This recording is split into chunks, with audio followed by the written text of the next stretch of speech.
This is Andrew Sherman, host of the Dallas Famous podcast, and you're listening to Dallas Famous Extra. I guess I just felt like I needed a place to have past guests on to catch up with them and sharing your Dallas Famous stories as well. This week we have Dezi 5 back. He's got a new album, Dirty Laundry, but he also talks about year 2 of the Dallas Entertainment Awards. We talk about nominations, which are opening today, November 1st, and all the other details you might want to know. So check it out. It's going to be a semi-regular elliptical type thing, but I hope you enjoy it. We're back at the Deep Ellum Community Center. We've got Dezi 5. Dezi has a couple of really big things coming up. He's got a new release, Dirty Laundry. Is that the name of the album or the song? That's the name of the album. Okay, great. Is it and the song? There's going to be a self-titled song, yeah. Okay, cool. Well, we're going to get to that, but first, we've got the second year of the Dallas Entertainment Awards, which Dezi created and is basically gearing up for round 2. So why don't you give us a little... Well, let's start with, why did you even come up with the awards? I mean, because I lived in New York for 4 years, and we used to have the Glam Awards and the Brooklyn Nightlife Awards. Mm-hmm. And I was kind of inspired by that. So when I came back home, just for the little time that I was here, and I had noticed that the Dallas Observer had stopped doing the Dallas Observer Music Awards. Mm-hmm. And so I just was like, okay, well, I could create something, but I didn't create it to be as big as it is. I just wanted to just get all the musicians in one room and dress up and be like, hey, here we are. Sure. Because it's one of the hardest things to do. But then it kind of became actually something serious. Yeah. And this year we've stepped it up. I have a team of, 20? People are helping me with sponsorships. People are helping me with my website, the logistics, operations, everything. I have a whole team this year. Wow. And we're ahead of the curve a lot than what we were last year. And, okay. All I can say is, we're just at that period where this is like cross promotions for businesses, musicians, and anything that you do. So like, it's more than just, it's not about me. It was for me to get gratification that I could get everybody in one room. Mm-hmm.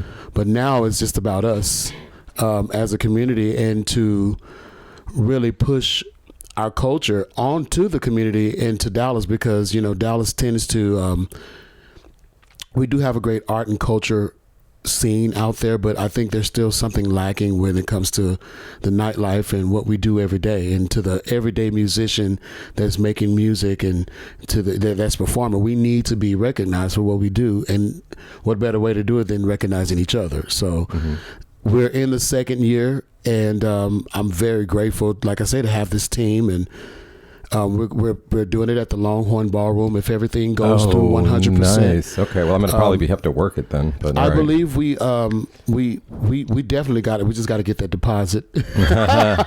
Right.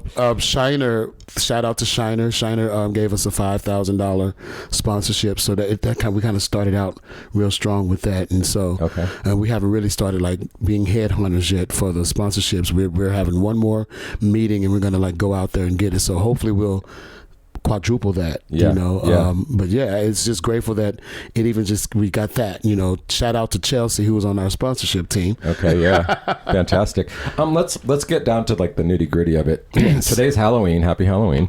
Happy Halloween. Yeah. Hey. Okay. So tomorrow, November 1st, is the first day of the nomination period. Yes. The nominations polls are open. So when we say polls, there's no specific names to vote for. You're actually going to give us the names that you feel needs to be nominated. So, on November 1st, I like to call it opening day. That's what we want to kind of start calling it in the future. Okay. Opening day. Yeah. And that's when the documents will be up on the website for everybody to go in and put who they want to be in specific. We have 8 different levels of categories. We have over 100, which is very ambitious. Over 100? Over 100 categories. But last year was like 70? It was like 80. 80, okay. So we're not going to showcase all of the awards at the, like on the day of the event like we did last year. We're going to try to minimalize it or make it where people will still all get recognized, but we're going to consolidate it a little bit then more. I honestly enjoyed it. It was pretty quick. It moved pretty fast. I didn't expect it to. I thought it'd be a little more drag than it did. I didn't play any games about that stage. And and it's going to be the same way again this year. we want to make sure that everybody's recognized, but we don't want the show to be too drawn out, and we want to really focus. So we're trying to get like, we want venues to sponsor artists. We're really getting more into this sponsorship. Last year, everybody did everything for free. Right. From the musicians to the sound guys to the lighting guys, all the way to me. And so the goal this year is to not have that happen. So I'm going to do my best to make sure that everybody can get paid. Mm-hmm. But I'm also, we're working on becoming like a 501c3 as well, so that we can get proper funding from the city. Right. You should. I mean, I definitely reached out to the city a couple of weeks ago. We went to a meeting, and I think they didn't give us any attention because we weren't like cap artists, or, you know what I'm saying? I think we didn't go through their. It's like trying to go to college without taking the SATs, I guess. You got to, the channels with the government, you got to follow. Yeah, and they were down with what we were talking about, but the moment that I brought up like $50K, and they were like, "Oh, wait a minute, hold on, listen." I was like, I'm not asking for it. I'm saying this is projected, but once I started mentioning money, it's like they kind of lost their. Yeah. They weren't listening to me anymore. Yeah. So I'm still working on that. I'm trying to make this a situation where it's a citywide thing, not just a person that says, "Oh, we're going to do an awards." Like, I want it to be something that's recognized by the city. So we need something, and I mean, why not this? You're definitely going about it the right way. So that's what I'm working on. I want the Office of Arts and Culture and Visit Dallas. I want all of that involved. We are already kind of adopted by the Dallas Music Office, but it's fairly new.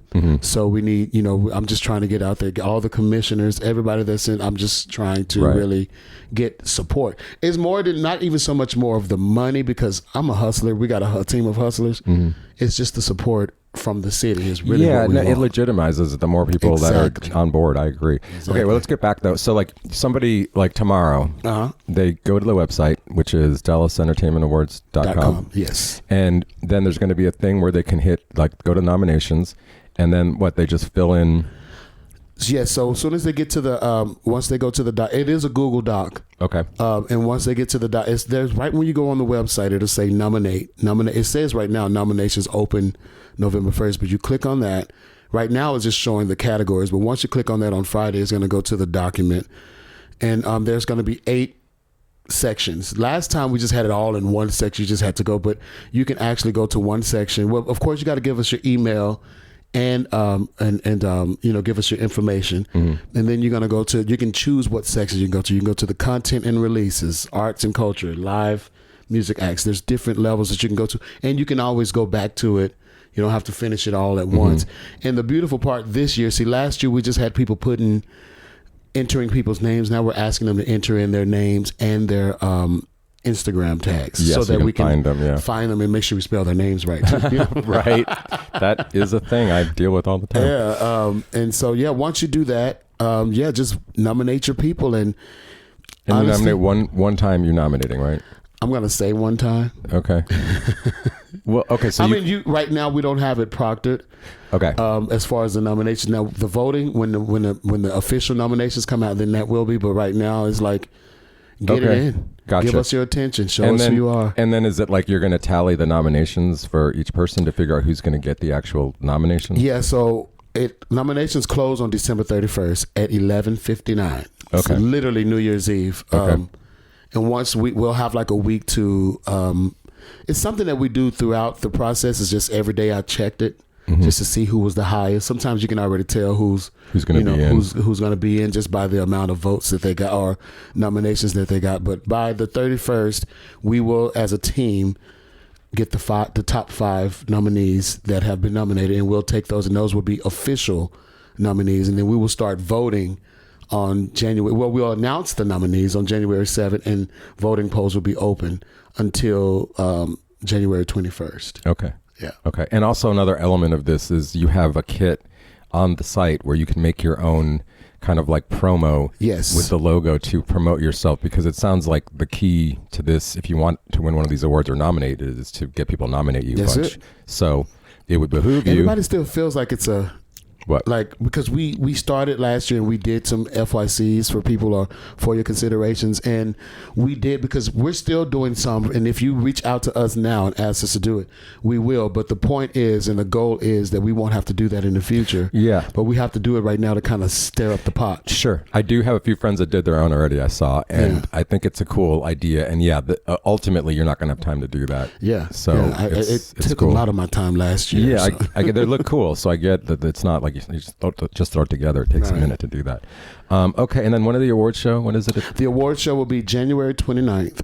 Oh, wow. Okay. At the Longhorn Ballroom, 6 o'clock. Okay. And when I say at the Longhorn Ballroom, I believe that it's going to be there, but we still got to make sure we.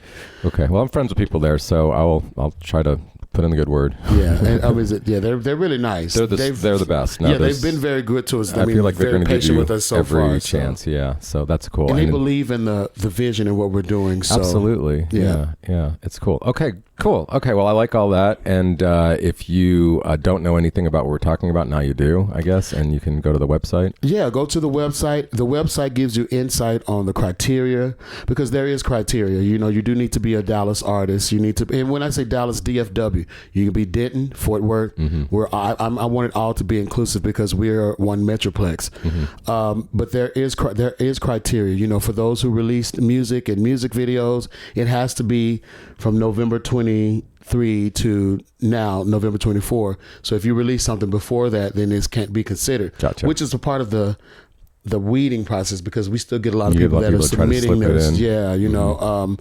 But just make sure you follow the criteria. We also have information on seminars that we have, and everyone has an opportunity. This is a situation where there's not a group of people saying who's the next this. This is like right now, if you just started performing in Dallas this year, you have an opportunity to win if you just get your people to vote for you and just rally them up. This is the best time to promote your music, who you are as an artist, and as well as, you know, get venues just to get acknowledged. So I think this is the opportunity, and this is a slow time too. It's the holidays. So this is that period where you get all that content, get those reels out, and let these people know who you are. You know, this is the thing about Dallas that's so special, because you were in New York, I was in LA.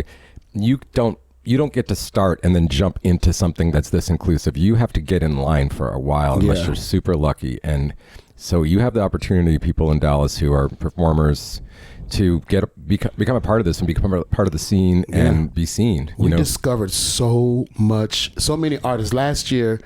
You know, I have a tendency sometimes to say that Dallas can gatekeep a little bit. Mm-hmm. They use the same artists, the same people for the same thing all the time. You see the same artists at everything, and it's like last year opened up the gates where we saw new artists, new hip hop artists, new rock artists, and it's like, I believe that this is what this is for. I'm not, hating on the gatekeepers. You know, they got to take care of their own. But we got so much music out here and so many people that need opportunities. And I don't want anybody to feel like they have to wait in line. If you're good, you're good. Yeah. You know? Agreed. I was that kid that was trying to wait in line, and sometimes waiting in line you got to just take it. Yeah. Yeah, exactly. And you're giving a platform for people to showcase their talent. And even if you don't win, it's a way to be seen and to be part of something. So thank you for doing that. We're excited for year 2. Now, let's talk about dirty laundry.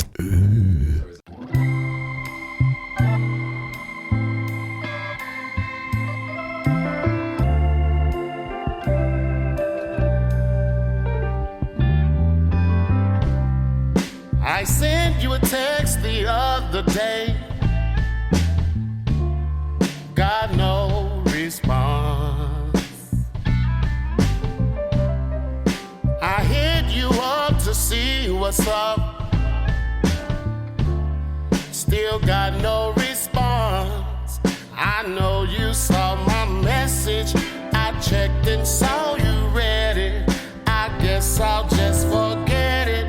I guess I'll let it go. But something you should know, you're always on the go. So if you don't reply, I guess you never know.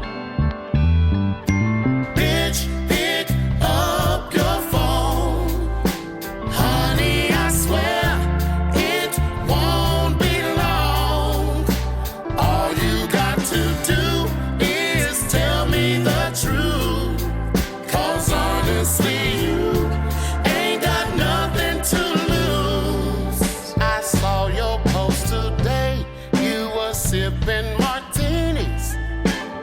people in bikinis. I'm not okay. I'm sitting all alone. I know you saw your phone, watching what you do, that I'm not with you. I know you saw my message. I checked and saw you read it. I guess I'll just forget it. I guess I'll let it go. But something you should know, you're always on the go. So if you don't reply, I guess you never know. Bitch, pick up your phone. Honey, I swear it won't be long.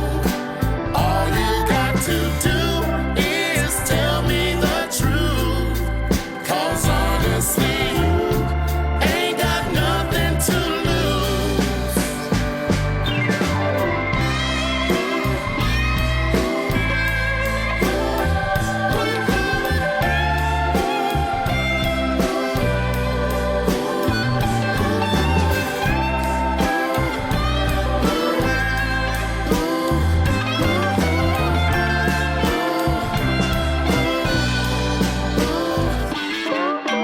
Bitch, pick up your phone. Pick up your phone. Honey, I swear it won't be long.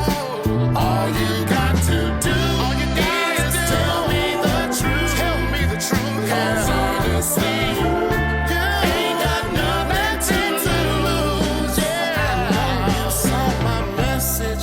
I checked and saw you read it. I guess I'll just forget it. I guess I'll let it go. But something you should know, you're always on the go. So if you don't reply, I guess you never know. Yeah.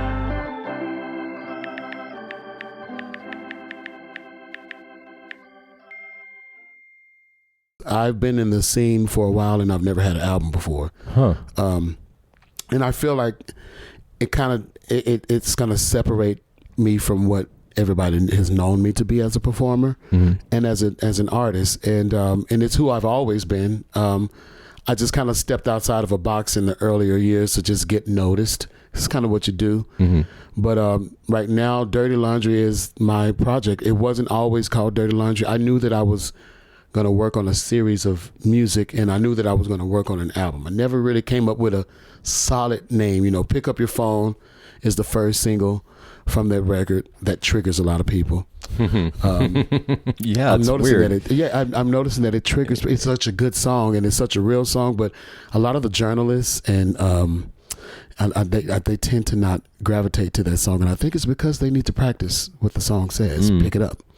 Gen Z journalists in particular? Or? Yeah. Okay. Yeah, those younger ones. You Yeah, know, they don't know. They feel like if they answer in their brain, they answered. That is so okay. Maybe that explains some of it. I don't understand. No, it. these I don't. I Pick Up Your Phone was really made out of frustration from that. You know, you send someone an email or a text message, and then you see them the next day, and then they speak to you as if, and it's like, dude. And me, the type of person I am, I'm so real. I want to call it out, but then I can't call it out because then they'll feel attacked. Yeah. And it's like, you should be attacked. Yeah. But I can't. So the only way that I could, the only way that I could attack it was through song. Yeah. I, like I said, I've sent that song to a lot of people, and they always be like, oh, well, this song, it's a hit. People like it. Yeah. But then I realize it's been it's a not little, a critical it's hit. kind of critical. It's kind of triggering. And one journalist, not to say their name, they even mentioned, you know, I have a problem with answering my phones, and I have anxiety and da da da da. So of course they're not gonna promote Pick Up Your Phone. Like that's so interesting though. Like of all the things that would be triggering. Like, okay, I mean, I know people are not into it, but it's a song. It's 2024, and people are not receptive as like you used to be. You know, you can see a phone ring, and you know, back in the day, we waited for the phone to ring. We sat next to the phone. I remember when call waiting became a thing, and I was like, thank God I can get a second call now. Get a second call, because it's important. Communication is important. If I'm calling you, if I'm messaging you, I'm trying to tell you something. True enough, there are some mixed with the relationships or whatever. But at the end of the day, it's still communications. And when I say, if you don't reply, I guess you'll never know. Right. And that's basically what it's saying. It's such a real thing. And I don't mean to stick on pick up your phone, although pick up your phone is on dirty laundry, because I am really letting out my dirty laundry about who I am as a male, as a dating. And in this world, we live in this world where conventional courtship is a thing. And I'm homosexual. I should not try to live a heteronormative life. I should not expect for someone to move in with me and have a picket fence. I can have it if I want to, but I shouldn't expect it. And so this album pretty much explains, Dirty Laundry, the title came a little bit later, but the content of this record is unconventional relationships. Instead of wanting to be, there's nothing wrong with conventional relationships, but I'm just saying from my perspective, because, everybody always asks, are you with somebody? Do you have somebody? And it's like, I'm okay, but I have people, and I don't want to personally be with one person for the rest of my life. I do want children and a family and everything, but I don't want to have to be like tied to somebody and they're like saying I'm theirs and they're mine. I sometimes I feel like it's very selfish. Yeah. So I wrote about that. So I have a song called Fuck With Me. And it's basically saying, I can't stop thinking about you. I want to be with you every day, but I want to fuck with you for the rest of my life. Not saying I want to be with you and I want to marry. I want to fuck with you. Like you're somebody I can fuck with. Yeah. I know I can call you. We can go to the beach, have a good time. We can go, you know what I'm saying? And that's relationships or whatever. And so when I wrote that song, I realized how, abrupt it was. And then Key at the Door come out of nowhere, which is about a mixed relationships, whether it's with friendships or whatever, no matter what a person does, we still, it's like a vicious cycle. We still go back.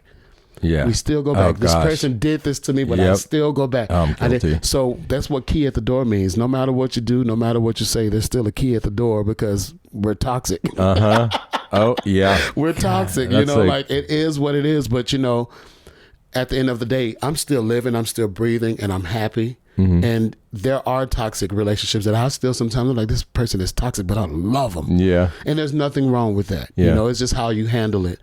And so that's kind of what the basis of this album is. And then, pick up your phone once again. And then I have a song that's, that my dad calls Cold Blooded because it's very real. It's about not being, I don't want to be alone. It's like basically asking, what am I doing wrong? Everybody has asked that when someone broke up with them, or if they're on Grindr and nobody replies to their picture, or whatever the situation. You always ask yourself, what did I do wrong? Like, did I do something wrong? Yeah. So that's the first lyric in this song is what am I doing wrong? I don't want to be alone. No matter how hard I try, love seems to pass me by. It's so real to the point where I hate it. I didn't hate it. It was hard to perform it because I'm singing to myself. I wrote it from frustration of myself. I wrote it on the train in New York on a rainy day going to Long Island. So you'll even hear trains in the back on the song. I made sure that you got all of that in there so you can feel the grit. But that song is very real. And I was in New York getting my cards read. I do it every year after my birthday. By the same person, and she just so happened to have a group of other card readers and masseuses and stuff, and they were like, well, can we hear your album? And I was like, well, it's not complete, but here's the songs. And so this particular song Alone came on, and there was this one girl who started like howling because there's lots of growl and grit in this song. And she's kind of like, so she said, it makes you want to do it with it, and she's like, dude, you're airing out all your dirty laundry on this album. And I was like, that's the name of this record. So I've been working with the Institute, J Analog and Tomahawk. They also work with Cure for Paranoia and things like that. And he's been my mix and master guy, mixing and engine editing. And so I told him, I said, we need to write a song called Dirty Laundry. I literally called him that day. And so we started working on it. We wrote that song in like 6 days. And that became the title of the album, the title track, you know what I'm saying? Yeah, so that's where, and the reason why I decided Dirty Laundry, because I'm 42 years old and I'm at the point where if you're coming to me, I don't need your dirty laundry. Clean yourself, get all that clean. Don't bring it to me right now, and I won't give you mine. You know, just literally let's exist together. I'm very empathetic of my friends, and sometimes I'm too empathetic. That's why I don't want everybody's dirty laundry. Keep it over there. You know, because I have to protect my sanity now. Yeah. You know, I tend to overthink. You know, I have high blood pressure, so I can't let shit get to me. Yeah. And dirty laundry is just kind of like that saying of, I don't want it. Yeah. I'm good. Right. Well, I mean, you know, that's fair. And I feel like calling it out, like, you know. Yeah. In any aspect, you know, relationships, friendships, I'm really gearing on the friendship part, you know, because we tend to, especially when we're out in the bars and stuff. That's why I wear sunglasses all the time, because my grandmother did tell me that I have a gift that makes people want to pour things out to me. So I cover my eyes up, because I notice that when I don't, I end up sitting at a bar empathizing with someone. And I don't have a problem with that, but sometimes I'm just going out to have a good time. Yeah, you don't want to get sucked in all the time. So I wear my glasses. I wear my sunglasses at night to keep the dirty laundry away. Yeah. You know? And that's what it's about. And that's why this record is so important to me.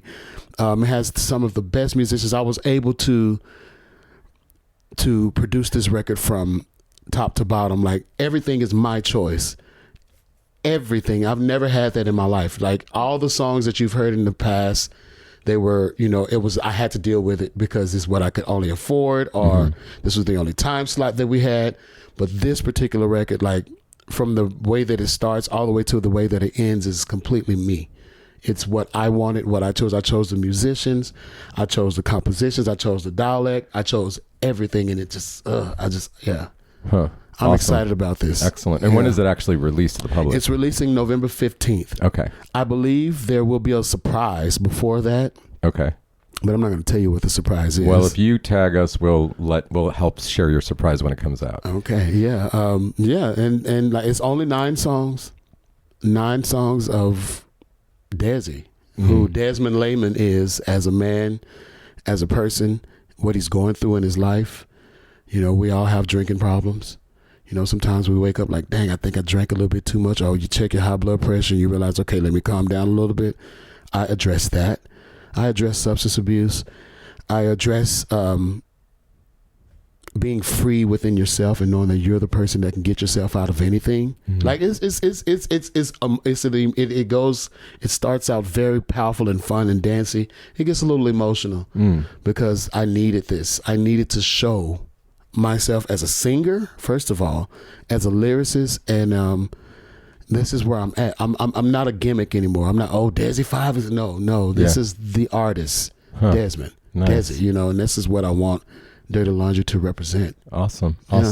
Last question: do you have a vision of how it's going to be live when you put it out there, like when you're performing this stuff? Oh man, I've been working on my live show because I'm a big fan of, you know, watching YouTube. I watch YouTubes, like I watch like old concerts and introductions. So this we're gonna play the album from beginning to end. The next performance, I am performing at the Deep Ellum Block Party, but I don't think I'll be performing with the full out Dirty Laundry and everything there. But I'm having a release party at Double Wide on Friday the 13th, December the 13th, with Lauren Cole and Pierce Washington. They'll be my guests. But yeah, I'll be performing that album. You'll see the whole production, everything that I'm going to give. I'll have my merch there, all of that. So that's the plan, to really celebrate. Because I want to, normally in Dallas, what we would do is we would release an album on the 15th and we'd have the party on the 15th. Well, when Beyonce released Renaissance, she didn't have a concert on it. They had to learn the music. So I want to give everybody time to learn the content. I'm going to put reels out for each song. I'm going to make some skepticals. I'm going to do whatever I can to get people to know about Dirty Laundry. So when the 13th come, they're going to be in there singing these songs with me instead of just like looking, you know. Nice. I want them to join in with me. Yeah. I like it. Hey, Dezi, thanks for coming down. We're looking forward to the album. The awards are going to be exciting to see how that develops. So thanks again for doing everything you do in Dallas. No problem. And if I could say one more thing. Sure. When the album releases on the 15th, we are going to do a happy hour tour. We're starting at Lady Love on the 17th, and then that full week I'll be at Double D's, I'll be at Revelers, I'm going to be at Electric Field Studios and the Virgin. So we're just going to like play the record, you know, and have people to come out. You know, just happy hour moments. It's like a little happy hour listening tour. Awesome. Thanks again, Dezi. No, thank you very much for having me. Foundation 45 is a 501c3 nonprofit that funds counseling services for mental health, addiction, and suicide survivors. In addition to providing services, it works to break the stigma surrounding these topics. Foundation 45 recognizes that musicians, artists, and creative types are often at a higher risk for issues with mental health and addiction. The organization's goal is to serve the Dallas-Fort Worth creative community by providing free, top-tier mental health and recovery services. You can learn more about Foundation 45 at foundation45.org. Foundation 45. Live fast, die old. So we put a call out to get some Dallas famous stories from you guys, and we got a few back. The first one is Eric Laura. He's the singer of Wolves Rain, and here's his story about how he's actually a member of the Rolling Stones. So in 2015, the Rolling Stones start the Zip Code Tour, and they were going to play AT&T Stadium in Arlington. Usually they hire a choir to do bits for songs like You Can't Always Get to What You Want, and as the theme of the Zip Code Tour, the best choir in the Zip Code was UT Arlington, where I was a singer. So we as a choir, we learn the parts, we get bussed in, we're waiting at the bottom of the stadium. And Mick Jagger comes by to take a few pictures, comes by, he says hi. But the big thing was that he says to all of us, I want you to know that tonight you are part of the band. Tomorrow you're fired, but you'll forever be a Rolling Stone. So I will continue to consider myself a former member of the Rolling Stones from here on out, because he gave me permission. Next, we have members of the band Eviction Notice who did not identify themselves, and they have a fun little story about how they opened for Afro Man. Here it is. Okay, so we were in a band that was kind of a goofy band. We're now Eviction Notice, but it was something else. But at the time, we were just looking for shows to play anywhere. We were new to the scene. We'd just moved here. And we saw Afro Man was coming to town, and we thought it would be funny if we could play it, but we didn't think that would even be an option, given what kind of music we did. Was definitely not in the... also on like a Wednesday night. Stupid. Yeah, so I emailed the promoter just because I thought it would be funny. And sure enough, we got asked to open for him. And we got there, and it was very weird. The guy who opened before us was the sound guy. Yeah. And his name was Violin Shredder. And he literally played violin to metal music.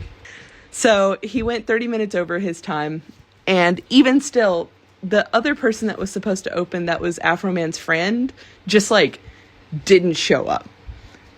And so after we played, we waited like 2 hours before he finally just showed up. His people showed up first, unloading and set up all his guitar and all that stuff. Never saw him until the show actually started. Yeah. And when he showed up, obviously he was inebriated to some capacity, but he walks in what was he wearing? It was like a pimp suit, but it was like marijuana leaves, and he had this like gauntlet in his hand. It was a chalice, and normally it had weed in it, but he couldn't have weed because we're in Texas and he would get in trouble. So he also just didn't seem all there for a good chunk of it. So he went 30 minutes over his time, and even still, the other person that was supposed to open, that was Afro Man's friend, just like didn't show up. And so after we played, we waited like 2 hours before he finally just showed up. His people showed up first, unloading and set up all his guitar and all that stuff. Never saw him until the show actually started. Yeah.